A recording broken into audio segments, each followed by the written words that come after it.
कैसा रहा फिर आज का इसका पेपर? पेपर ठीक था, थोड़ा अनप्रिडिक्टेबल था। स्टार्टिंग का पैटर्न जो होता है पी वाई क्यू के बेसिस पे था नहीं इस बार का पेपर, और लेंदी था इस बार का पेपर। ओके, केस स्टडी वगैरह किस तरीके की आएंगी?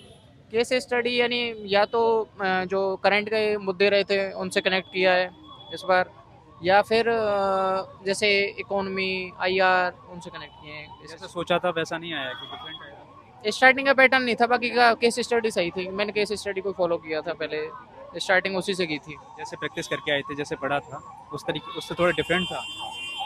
हाँ, यानी पिछली साल और जो एवरेज पी वाई क्यू का जो लास्ट ईयर रहता है उससे बहुत ही डिफरेंट था इस बार का पेपर। पेपर छूट गया है या फिर भी कर दिया? क्या? पेपर छूट गया है या फिर कर दिया? नहीं नहीं नहीं, पेपर तो पूरा गया है, क्योंकि मैं जीएस में ऐसा कोई क्वेश्चन नहीं छोड़ा हूँ मैंने। बस एक इकोनॉमी में जो मिशन दृष्टि आया था, तो वो थोड़ा मेरे को आधा अधूरा हुआ था मेरे से, बस बाकी के सारे क्वेश्चन हुए थे। आपका मीडियम हिंदी है? Medium. Hindi medium. Okay, Hindi medium है भाई का, तो हिंदी मीडियम का आपका अटेम्प्ट कौन सा है? ये मेरा सेकंड अटेम्प्ट था फर्स्ट मेंस से। इससे पहले यानी जैसे मैं यूपीपीसीएस का मेंस लिखा था मार्च वाला, ओके, तो उसका अभी रिजल्ट तो आया है? तो उसका अभी आने वाला है कुछ दिनों में, यही बोल रहा है। ओके, तो आपके पास अच्छा एक्सपीरियंस है क्योंकि आपने पीसीएस का मेंस भी लिखा है और ये आप यूपीएससी का मेंस भी दे रहे हैं। तो आप ये बताइए, जो हिंदी मीडियम का रिजल्ट है बहुत डाउन होता जा रहा है दिन पे दिन, क्या कारण है उसमें, किस तरीके से आप देखते हैं उसको? यानी अब यानी रिसोर्सेज इतने हो गए हैं कि लोग बाग कुछ भी पढ़ रहे हैं, कुछ भी।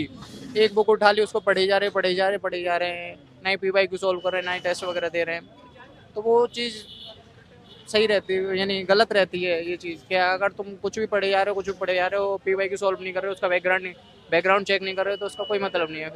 फिर पढ़ने का कोई तुम्हारा तरीका ही नहीं, गलत है तरीका फिर। ओके, अगर मैं आपकी बात करूँ तो आपका क्या स्ट्रेटजी है पढ़ने की, और चाहे जो फाउंडेशन तैयार करनी है, क्या क्या आपने रिसोर्स तैयार किया? मैम कैसा रहा आज? काफ़ी लेंदी था और कंफ्यूजिंग भी था। सो मतलब तो कितना केस स्टडी आपने किया? एक्चुअली एक ही पैटर्न में क्वेश्चन थे, सारे क्वेश्चन सिमिलर बेसिस पे थे और काफ़ी पैटर्न में चेंज था। नॉर्मली क्या होता था, इवन पूरा पैटर्न चेंज था एथिक्स का। मैंने यानी जैसे मैं पहले 2024 में रहा था यानी दिल्ली, 8-9 महीने 1 साल कॉलेज के बाद मैं सीधा आया था यहाँ पर। तो मैंने टेस्ट सीरीज ली थी विजन आईएएस की, तो उन्हीं से किया था मैंने। टेस्ट सीरीज ही फॉलो की थी, उसी का जो उनका जो सिलेबस वगैरह दे रखा होता वो फॉलो किया था बस मैंने, टाइम लाइन और कुछ नहीं है। बाकी का मेंटरशिप प्रोग्राम था, बाद में उसमें टेस्ट जाके लिखे हैं। तो उसके अलावा कोई एनसीईआरटी वगैरह आपने फॉलो की या फिर स्टैंडर्ड बुक? एनसीईआरटी पढ़ी थी, बाकी का मैंने ज़्यादा एनसीईआरटी तो यानी बेस के लिए पढ़ी थी। बाकी का मैंने जो विजन का जो वैल्यूएटेड मटेरियल होता है ना मेंस के लिए, वही पढ़ा मैंने। तो हेल्पफुल है विजन का जो वैल्यूएटेड मटेरियल का, हेल्पफुल है? हिंदी मीडियम के लिए तो यानी कहीं जाने की जरूरत ही नहीं है।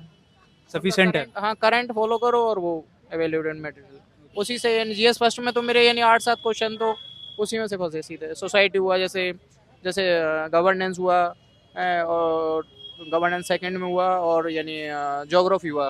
ज्योग्राफी तो ऑलमोस्ट सीधा है, यानी अगर वो कोई पढ़ के भी जा रहा है ना, उनकी एक बुकलेट पढ़ के आ रहा है तो अच्छे से कर लेगा। अच्छे से हो पा रही है?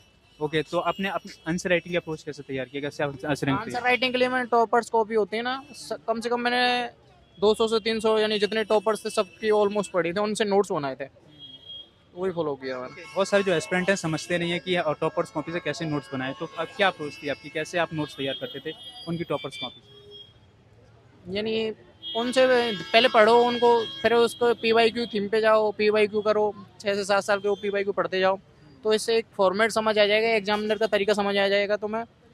तो उसको फिर गूगल वगैरह कर लो या जेमिनाई कर लो, कुछ भी कर लो, उससे तुम्हें अंदाज़ा लग जाएगा। ओके, अभी प्रीलिम्स देखे होंगे, प्रीलिम्स का कैसा आपका एक्सपीरियंस रहा, क्योंकि प्रीलिम्स बहुत ही ज़्यादा डिफिकल्ट आया था ऐसा मानना है, तो प्रीलिम्स को क्या अप्रोच किया था? प्रीलिम्स देखा ही था आपने इस बार का कि एथिक्स आ रही है प्रीलिम्स में, इंटरनल सिक्योरिटी आ रही है, तो पहले मेंस का तैयार करो। मेंस का जितना हो सके उतना मेंस का तैयार करो इस बार। यानी अब आपको मेंस का तैयार करना पड़ेगा पहले, और बाद में प्रीलिम्स का पढ़ना पड़ेगा आपको। क्या अप्रोच थी आपकी प्रीलिम्स को लेकर? मेरा यही था कि मैं लास्ट मार्च में मेंस लिखा था, तो मेरे को इतनी दिक्कत नहीं हुई थी प्रीलिम्स में।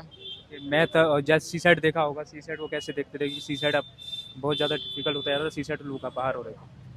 सी सेट का यही है कि मैंने सी सेट यानी यूट्यूब से, यानी यूट्यूब पे देखा था सी सेट का, तो यानी पीवाईक्यू लगाए थे सी सेट के लिए और रीजनिंग वगैरह की थे।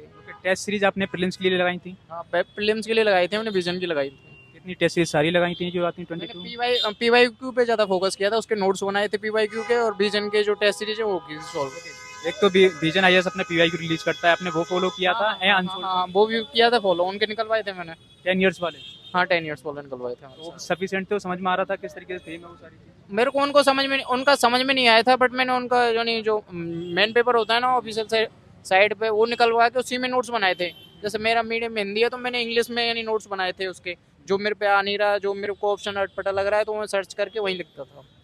हाँ, वहीं लिखे। अभी जो नए बच्चे हैं और वो तैयारी कर रहे हैं और इस फील्ड में आना चाहते हैं, तैयारी करना चाहते हैं, किस और माइंडसेट है, मतलब वो हिंदी, उनका बैकग्राउंड हिंदी मीडियम है तो, और वैसे ही बहुत ज़्यादा अभी डरे हुए हैं, सहमे हुए हैं हिंदी मीडियम वाले, तो वो किस तरीके से अपने आप को तैयार कर रहे हैं? मीडियम का फर्क नहीं पड़ता, अगर तुम खुद के लिए ऑनेस्ट हो तो तुम कुछ भी कर लोगे। बाकी का तुम अपने साथ ही बेईमानी कर रहे हो। अगर लाइब्रेरी जहाँ भी पढ़ रहे हो, तुम फ़ोन यूज़ कर रहे हो, अदरवाइज किसी चीज़ में फंसे हुए हो, तो तुम्हारा नहीं हो सकता, फिर तुम कोई मतलब नहीं है, पैसे वेस्ट कर रहे हो लाइफ में, और कुछ नहीं है। तो अपने लिए खुद के लिए लॉयल रहो, वही बहुत है। ठीक है ब्रदर, आई होप कि आपका फाइनल सिलेक्शन हो इस बार। थैंक यू भाई, थैंक यू। और जो कि एक्सपेक्टेड भी था, क्योंकि इस बार प्रीलिम्स में भी एथिक्स रिलेटेड क्वेश्चन थे, बट इतना अनएक्सपेक्टेड नहीं था। बिकॉज हर बार क्या होता है ना, जो कुछ टॉपिक रहते हैं अलग रहते हैं, डेफिनेशन बेसिस रहता है, इस बार एकदम अप्लाइड था। लाइक लिटरली उन लोगों ने कुछ आपको स्कोप नहीं छोड़ा था। जो क्वेश्चंस थे उनके नीचे आपको डायरेक्टली आंसर करना था। मतलब आप इधर उधर वर्सेटाइल नहीं हो सकते, उनके केस स्टडी के अकॉर्डिंग आपको क्वेश्चन करना था। इवन पूरे क्वेश्चन सेम थे, पूरे question same? Same pattern, dilemma कुछ भी अलग था ही नहीं, बहुत चेंज था पैटर्न में। नॉर्मली फिलोसफीज पूछते हैं, लाइक एरिस्टोटल की, सोक्रेट्स की, या कुछ ना कुछ तो फिलोसफर होते ही हैं, या फिर अपना इंटरप्रिटेशन होता है। इस बार कुछ नहीं था, इस बार उनके स्टडी के अकॉर्डिंग ही आपको इंटरप्रेट करना था, तो काफ़ी अनप्रेडिक्टेबल तो था।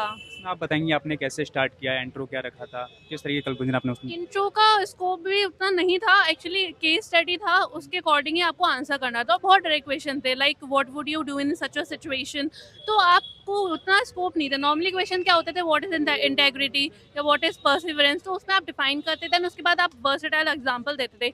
इसमें क्वेश्चन ऑलरेडी मेंशन था जो केस स्टडी था, उसके अकॉर्डिंग आपको क्वेश्चन करने थे। तो केस स्टडी के अलावा भी जो क्वेश्चन थे ना, जो अदर क्वेश्चन होते हैं 7, 6 तक, वो भी सेम ही थे। सब कुछ केस स्टडी बेसिस पे था, काफी डिफरेंट था। पीवाईक्यू बेस्ड नहीं था जैसे आपने पीवाईक्यू बेस नहीं था, पीवाईक्यू में करके पीवाईक्यू से बहुत डिफरेंट था।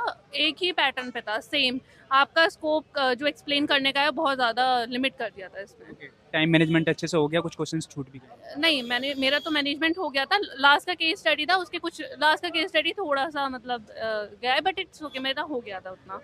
GS3 का पेपर आपका कैसा रहा, थोड़ा बताएंगे? GS3 का पेपर भी आज मुझे थोड़ा मीडियम लगा, मॉडरेट था। बहुत इजी नहीं होगा लाइक GS2, बट यहाँ मॉडरेट था। एक्चुअली AI बेसिस क्वेश्चन था, applied question science and tech के बहुत थे। इकोनॉमी का वेटेज थोड़ा कम किया था, और science tech and security questions बहुत ज़्यादा थे आज के पेपर में। आपने जो अभी प्रीलिम्स हुआ था, उस प्रीलिम्स को आप किस तरीके से देखती हैं? क्योंकि काफ़ी 2023 के बाद प्रीलिम्स जो है एकदम क्रिटिकल होते जा रहा है, अनक्रिटिकल होता जा रहा है, तो आप उससे क्या? मुझे मतलब प्रीलिम्स तो ऑब्वियसली अनप्रेडिक्टेबल है, एंड आप अब तो प्रीलिम्स की प्रिपरेशन मतलब मेंस हॉलिस्टिक वे में ही आपको करनी पड़ेगी। बिकॉज आप मेंस का अगर प्रिपेयर होंगे तभी आप प्रीलिम्स कर सकते हैं, तो वो तो फैक्ट है। अब आपका प्रीलिम्स में इवन मुझे मेंस भी काफ़ी चैलेंजिंग होता जा रहा है, तो यू नेवर नो कि UPSC अब क्या चेंज लेके आए, तो आपको हॉलिस्टिक ही पढ़ना पड़ेगा, और काफ़ी revision with hard work and smart work. आपका मीडियम क्या था और अटेम्प्ट? 4th अटेम्प्ट है मेरा, और इंग्लिश मीडियम है। 4th अटेम्प्ट था। अगर मैं लास्ट अटेम्प्ट की बात करूँ तो उनका क्या एक्सपीरियंस रहा? लास्ट अटेम्प्ट में मेरा नहीं, प्रीलिम्स नहीं क्वालिफाई हुआ था, तो उसके बाद मुझे मेंस का ऑब्वियसली नहीं मिला था, तो देन उसके लिए मैं पूरा प्रिपेयर हुई मेंस के लिए। इस बार मेरा लकीली मतलब प्रीलिम्स हुआ है, तो मैं फिर फर्स्ट मेंस है मेरा।